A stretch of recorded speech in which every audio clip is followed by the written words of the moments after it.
What's up guys, this is Shukesh once again, and as you know, I just unboxed the all new iPhone 6s Plus. I've been using the Galaxy Note 5 for more than 1 month now, and I'm totally impressed with the super smooth and simplified TouchWiz interface.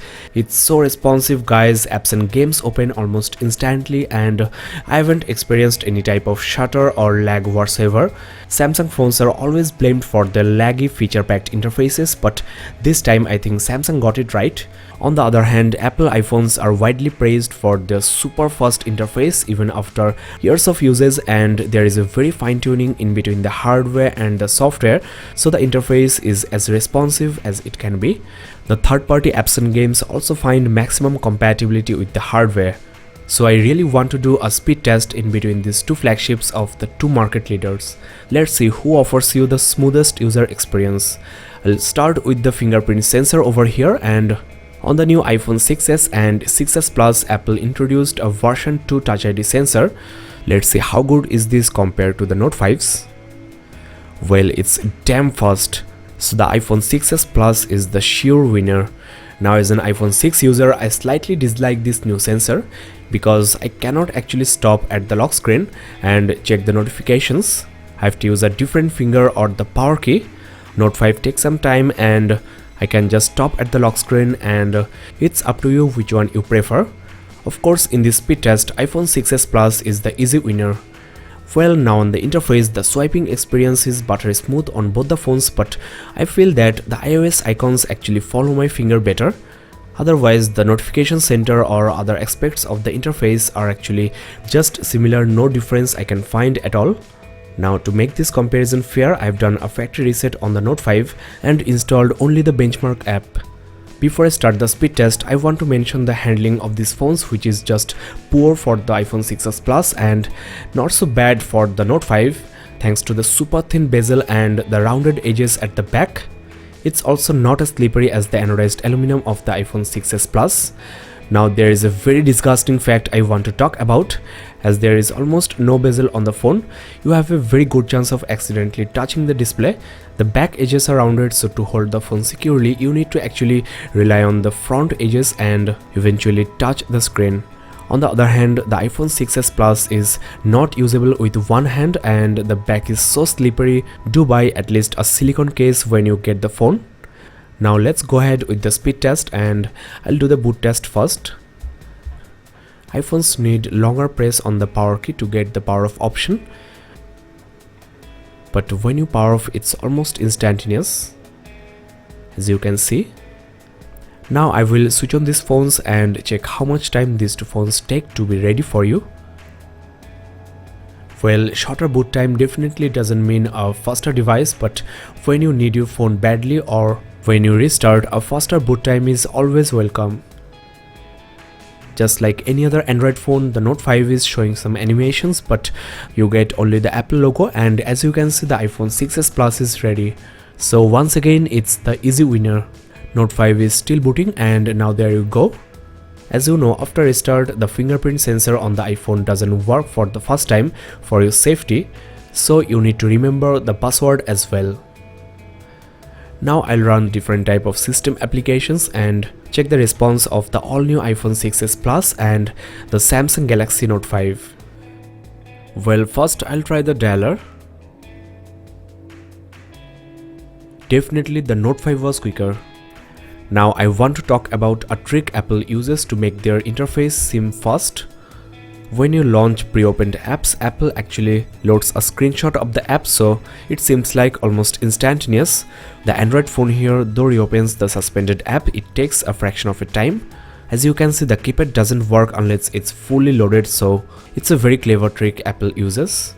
That's why you don't see a blank screen while opening apps on the iPhones. Obviously, this mostly works with the pre-opened apps, so please keep this in mind in this speed test. Well, next I'll try the messaging app.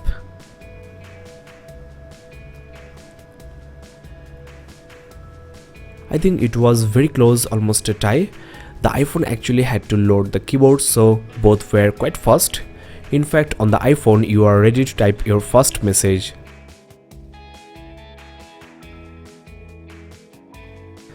Next, let's try the camera. definitely Note 5 was quicker. So once again the winner of the camera speed test is the Note 5. Now as I mentioned before, Apple uses a screenshot of their apps. Let me show you a demo in this camera app as well. As you can see, the camera seems to open faster than the Note 5, but actually the Note 5 reopened the app faster. Now I'll try the native gallery on both the phones. Once again the Note 5 was fraction of a second faster, but I'll say this is really very close. I'm totally impressed with this Samsung phone. After the last year's Note 4, Samsung actually changed the look and feel of their flagships, and we now have got a metal phone with incredibly fast interface. The settings menu also opened slightly quicker on the Android device. So yes, iOS is not the smoothest interface in the world. We can definitely see that. I really hope that after months of usage, the Samsung phone will maintain this crazy smoothness. Now let's try some third-party apps, some games, and looks like the Apple actually loaded the game faster, but this is actually a screenshot. Underneath, the Note 5 actually processed the game faster. I have done lots of speed tests before and never seen an Android phone actually beat an iOS device in loading the Temple Run 2. So kudos to Samsung for making this effort. I'll try another game to make my final conclusion. Once again the screenshot has been loaded, and seems like the iPhone is actually doing better. Yeah, it's ready. So this time the iPhone 6s Plus beats the Note 5 black and blue.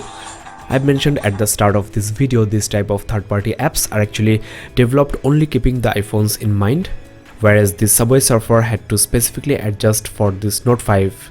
So definitely the iPhone 6s Plus is the clear winner. Most of the games will load faster on this iPhone. Well, the speed test I have done so far doesn't actually measure the real speed of the CPU and GPU, so let's compare the benchmark results as well. Well, on this 3D Mark Gamers benchmark, the iStorm Unlimited score is significantly better on the iPhone, thanks to the new monstrous PowerVR GT7600 hexa-core GPU on the iPhone 6s Plus and also on the iPhone 6s. Here is the breakup, you can pause and compare. Next, I'll also compare the Slingshot 3.0. Well, this time the Note 5 is not even close. The graphics on this iPhone is just damn good. The Note 5 score is only 1500, so theoretically this iPhone 6s Plus is a more efficient gaming machine. Of course, Note 5 can handle any game on the Play Store, and as you know, the screen is of Quad HD resolution, so keep that in mind as well. Not to mention the iPhone here has a full HD screen. Guys, let me also check the browsing experience on this iPhone 6s Plus and the Note 5. Visibly the Safari browser loaded my site faster. If you are an Apple user, you know how good is this Safari browser. Let me open a post as well. Both of these phones are connected to the same Wi-Fi network, and once again the Safari browser is quicker. The iPhone here wins the browsing speed test. Well guys, why don't we do a comparison in between S-Voice and Siri? How many rupees is 100 USD? It's 6,503. Well, Siri has answered that quite fast actually. There you have the S-Voice response. Set alarm at 10 AM. Okay, I set the alarm. Once again, Siri did the job faster. Who is the Prime Minister of Bangladesh? Let me check that. Okay, I found this on the website. This is something I really don't like about Siri. Most of the time you get web search results or Wikipedia links. His voice is slow, but it shows what you really want to know. What is the highest mountain in the world? I found an article about that. Once again, Siri is super responsive, but I didn't get my answer. So I think for GK, Google Now and S-Voice are far better than Siri. Well guys, we are at the end of this crazy speed test, and overall I'll say both the Galaxy Note 5 and iPhone 6s Plus are blazing fast and highly responsive. Though the Galaxy Note 5 won most of the test except for the boot test and the fingerprint sensor, after long-term uses the results can be different. I'll try to do a similar speed test in between these two phones after a few months of uses, so keep in touch with my channel, and if you have really enjoyed this video then please subscribe now. A lot more interesting videos on these phones are on the way, so don't miss that. You can check the channel and also the description for links of those videos. Thanks a lot for watching, keep in touch and do subscribe.